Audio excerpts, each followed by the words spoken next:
মাদারীপুরে বিদ্যালয়গুলোতে সকল শ্রেণীর শিক্ষার্থীদের কাছে সব ধরনের বই পৌঁছেনি এখনো, তবে শ্রেণীকক্ষে শিক্ষকরা পিডিএফ ভার্সন দিয়ে শিক্ষার্থীদের পড়াশোনার কাজ চালিয়ে যাচ্ছেন। মাদারীপুরের আলহাজ আমিন উদ্দিন হাই স্কুল থেকে বিস্তারিত জানিয়েছেন প্রতিনিধি জহিরুল ইসলাম খান। মাদারীপুরের প্রাথমিক এবং মাধ্যমিক সকল শ্রেণীর শিক্ষার্থীদের কাছে সকল ধরনের বই পৌঁছায়নি।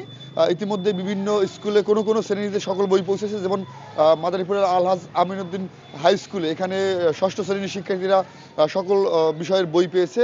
তবে অষ্টম শ্রেণী সহ অন্যান্য শ্রেণীতে কখনো 3টি বা 4টি করে বই পেয়েছে। এবং যারা এখানে শিক্ষার্থীরা বলছে যে সব শ্রেণীতে বই পায়নি, সেই সব শ্রেণীর ছাত্র শিক্ষার্থীরা পিডিএফ ভার্সন দিয়ে পড়ালেখা করছে। এছাড়াও যেহেতু বছরের প্রথম দিক, সেই কারণে এখানে কিন্তু বেশি চাপ নেই। শিক্ষার্থীরা যে পাঠ্যপুস্তকের সাথে সাথে অন্যান্য যে আনুষঙ্গিক শিক্ষা, সেই শিক্ষাগুলো কিন্তু পেয়ে যাচ্ছে। বিশেষ করে ইংরেজি, গ্রামার, বাংলা ব্যাকরণ সহ এইসব পড়ালেখাগুলো কিন্তু তারা এগিয়ে যাওয়ার চেষ্টা করছে, শিক্ষকরা জানিয়েছেন। আমরা কথা বলবো আলহাজ আমিনউদ্দিন স্কুলের একজন শিক্ষকের সাথে।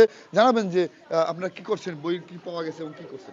জি, আমরা ষষ্ঠ শ্রেণীর সকল বই পেয়েছি এবং অন্যান্য শ্রেণীরও আংশিক বই পেয়েছি। আমরা যে বইগুলো পেয়েছি আমরা প্রতিদিন আমরা নিয়মিত ক্লাস শুরু করেছি এবং ছাত্ররাও নিয়মিত স্কুলে আসছেন। আমরা মোটামুটি এখন লেখাপড়ার যে স্বাভাবিক অবস্থা সেটা এখন বিরাজমান আছে।